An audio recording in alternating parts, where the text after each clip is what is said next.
There's a thin line between genius and insanity, but in the history of cinema, there's a boundary where art begins to devour its creator. Have you ever wondered what it feels like for a director to bet everything, their fortune, their sanity, and their reputation, only to lose it all? Today, we immerse ourselves in the era of the 60s and 80s to witness the greatest triumphs of will that turned into professional catastrophes. These are stories of men who built monuments to their own ambitions, only for those monuments to crush them. One of these films didn't just fail at the box office, it destroyed an entire movie studio and changed the rules of Hollywood forever. Welcome to the world of broken dreams and masterpieces that cost their authors far too much. Number 10. Peeping Tom, 1960. Director Michael Powell. In 1960, Michael Powell was not just a director, he was a titan of British cinema, a man who had helped define the visual identity of a nation with classics like The Red Shoes. But with one single film, he committed what the industry considered professional suicide. Peeping Tom was a movie that stared directly into the darkness of the human soul, and the audience stared back with nothing but pure, unadulterated hatred. It was a story about a cinematographer who kills women while filming their dying expressions, a premise that forced the audience to realize that they too were voyeurs, complicit in the violence they watched on screen. The reaction was unlike anything seen in film history. Critics didn't just pan the movie, they demanded it be burned. They called it beastly, perverted, and corrupting. Powell, who had been the darling of the establishment, was transformed into a social pariah overnight. He was effectively blacklisted. The phone stopped ringing, the funding dried up, and a career that had spanned decades was severed in a single weekend. The film was pulled from theaters and buried for years. But the tragedy lies in the fact that Powell was simply decades ahead of his time. He had created the first true slasher film, a psychological masterpiece that explored the obsession of the lens. By the time Martin Scorsese and other young directors rediscovered the film in the 1970s and hailed it as a work of genius, it was too late. Powell's prime years had been stolen by a public that wasn't ready to see its own reflection in the camera. He died knowing he was right, but he lived through the silence of being forgotten. This wasn't just a flop, it was an execution of a legacy. Number 9. Sorcerer, 1977. Director William Friedkin. William Friedkin entered the mid-1970s as the most powerful director in Hollywood. After the twin successes of The French Connection and The Exorcist, he believed he was invincible.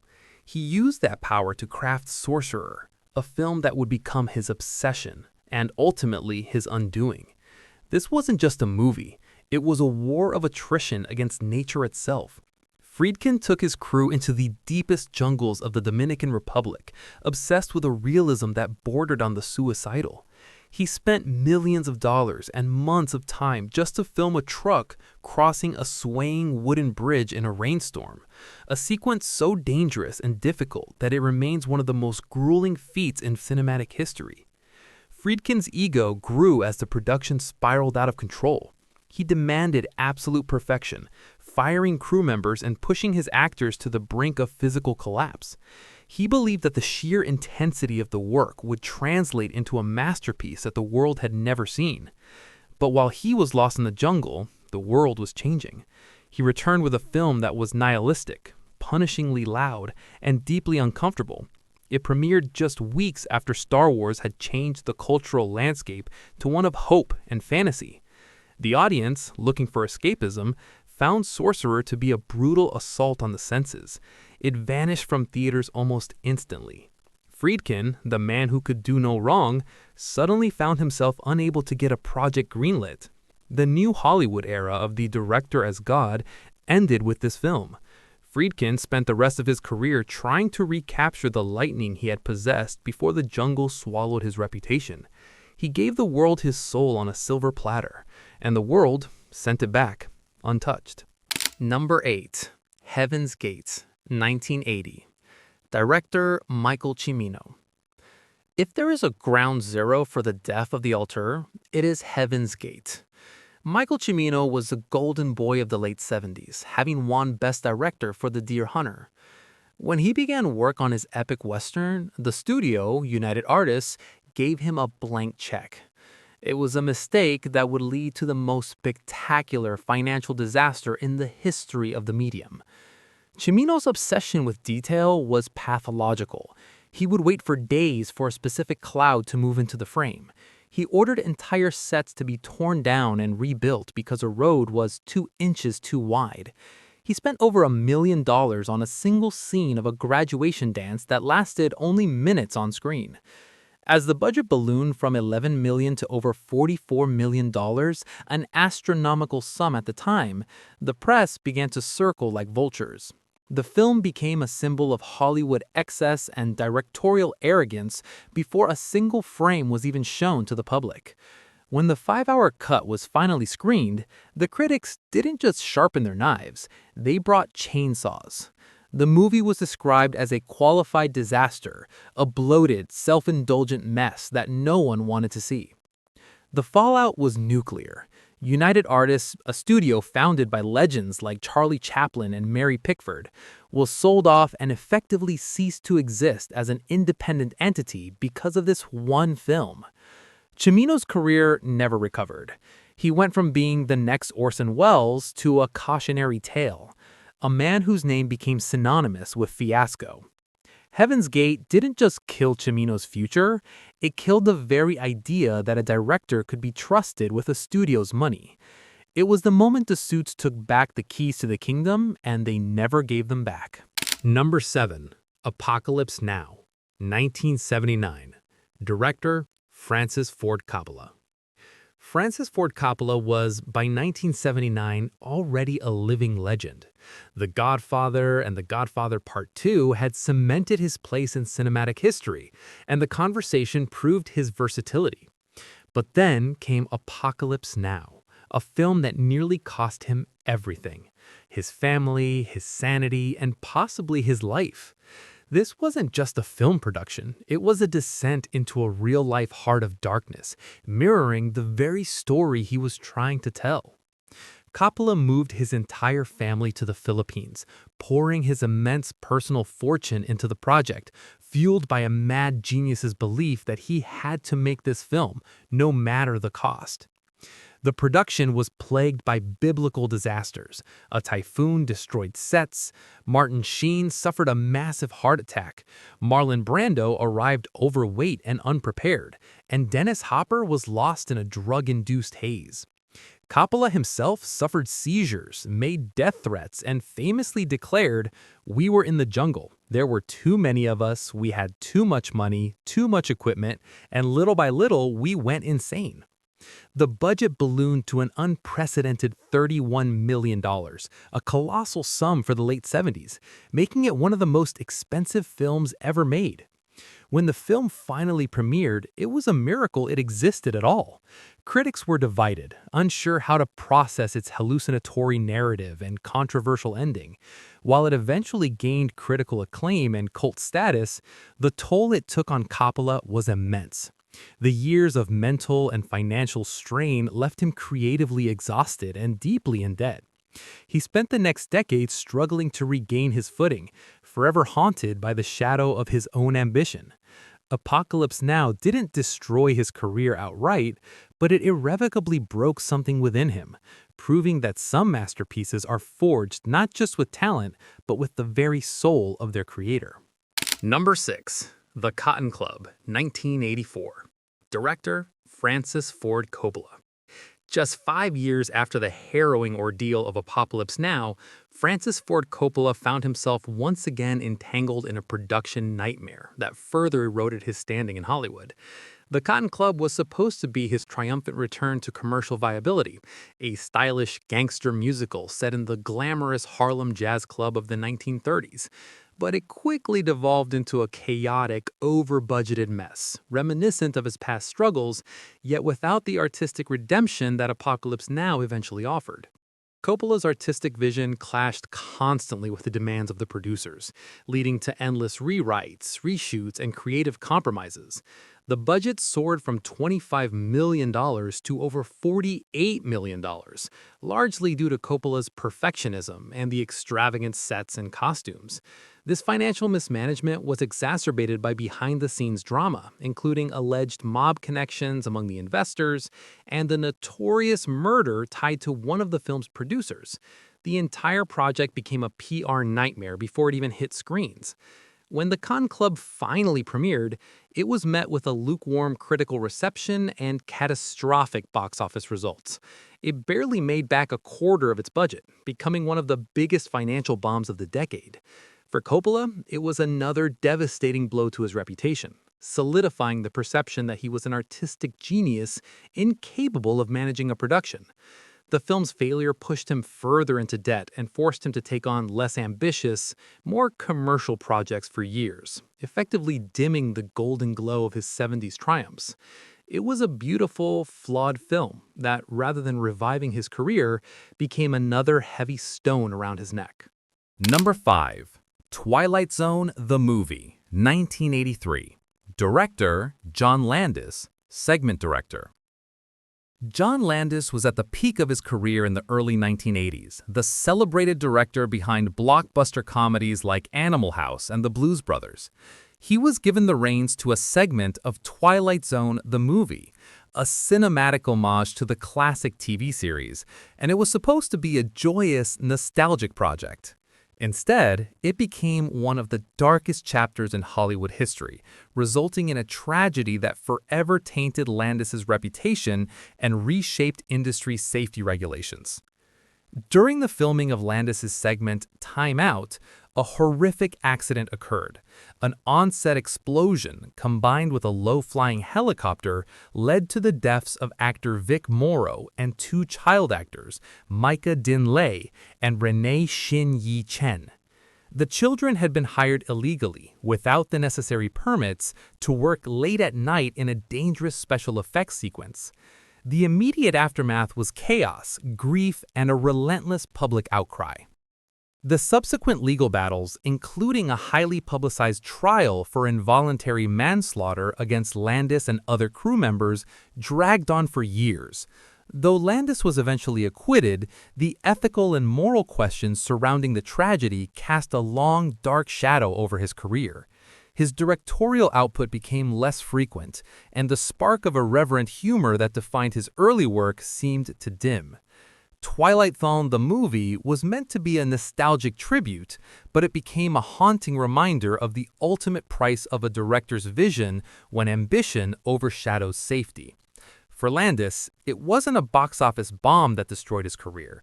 It was a profound human tragedy that irrevocably altered his life and legacy. Number 4. Cruising, 1980. Director, William Friedkin. William Friedkin appears on this list again, not because he lacked talent, but because his commitment to provocation eventually pushed the world too far. After The Jungle had already bruised his reputation with Sorcerer, he returned to New York to film Cruising, a dark, gritty thriller starring Al Pacino as an undercover cop infiltrating the underground leather bars of the city. Friedkin didn't just want to tell a story. He wanted to capture a subculture with a level of realism that felt dangerous. The production was a battlefield. The film was met with massive protests from the LGBTQ+ community before it was even finished, with activists accusing Friedkin of portraying them as monsters.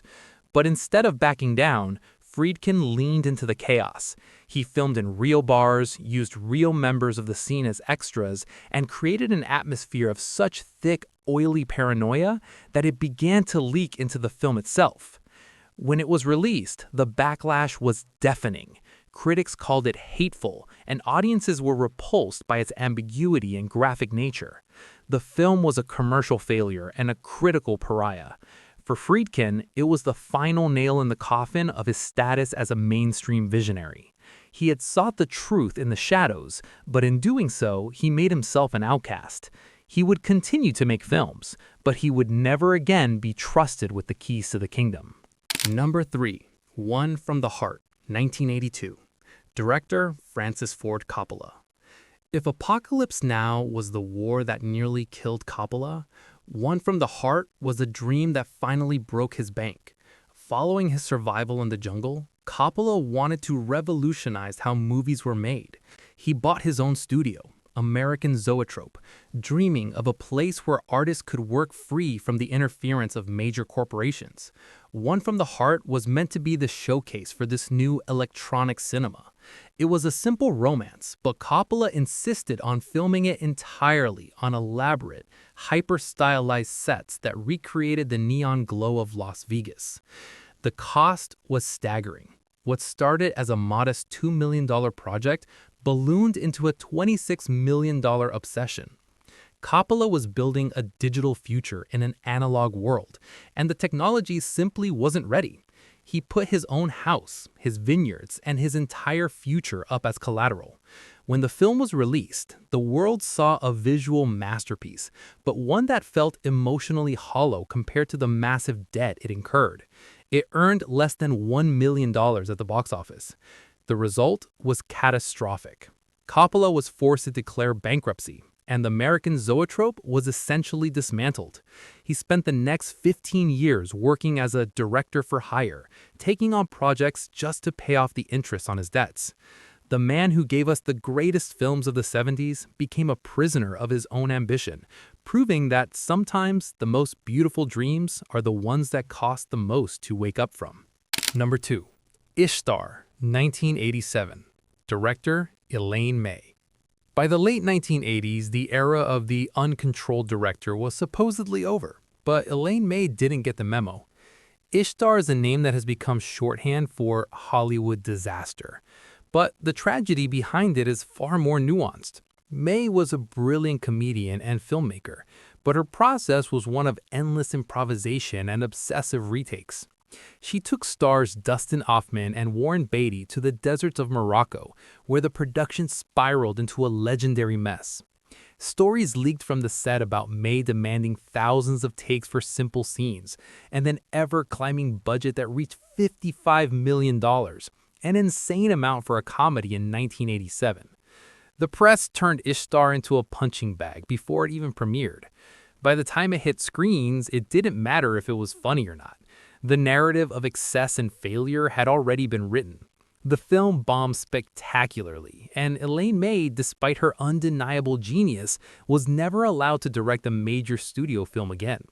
She became the scapegoat for a changing industry that no longer had patience for the eccentricities of its authors. It wasn't just a bad investment. It was the end of a career for one of the few women who had managed to break into the boys' club of high-stakes directing. Number 1.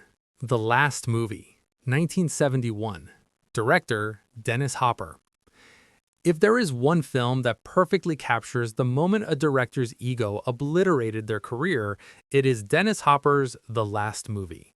After the massive culture-shifting success of Easy Rider, Universal Pictures gave Hopper $1 million and total creative control to do whatever he wanted. He took a crew to a remote village in Peru and stayed there for months, fueled by drugs, alcohol, and a complete lack of oversight. What he filmed was a meta-commentary on the nature of cinema itself, but the real story was in the editing room. Back in New Mexico, Hopper spent a year in a haze, cutting and recutting the footage into something increasingly experimental and non-linear. He ignored the studio's pleas for a coherent story. When he finally showed them the result, the executives were horrified. The film won an award at the Venice Film Festival, but it was practically buried in the United States, receiving only a limited release. Hopper, the rebel hero of the counterculture, was suddenly a liability. He was exiled from Hollywood for over a decade, losing his best years to the reputation of being unworkable. The Last Movie was a prophetic title. It was the last time a major studio ever gave a rebel the keys to the vault without a map. It remains a haunting monument to the idea that when you destroy all the rules, you might accidentally destroy yourself in the process. These 10 films are more than just line items in a studio's loss column. They are the scars of an industry that once dared to let its creators fail on a grand scale. Every one of these directors saw something that no one else could, and they were willing to burn their lives down to show it to us. Perhaps the real tragedy isn't that these movies failed, but that today the risks they took are no longer allowed. We live in a world of safe bets and calculated returns, where the career-killing masterpiece has been replaced by the predictable franchise. But as we look back at these fallen legends, we have to ask ourselves, would we rather have 1,000 perfect products or one flawed, beautiful disaster that cost a man his soul? Let us know in the comments which of these directors you think was treated the most unfairly. And if you enjoyed this journey into the dark side of film history, don't forget to subscribe. The stories that Hollywood wants to forget are often the only ones worth remembering.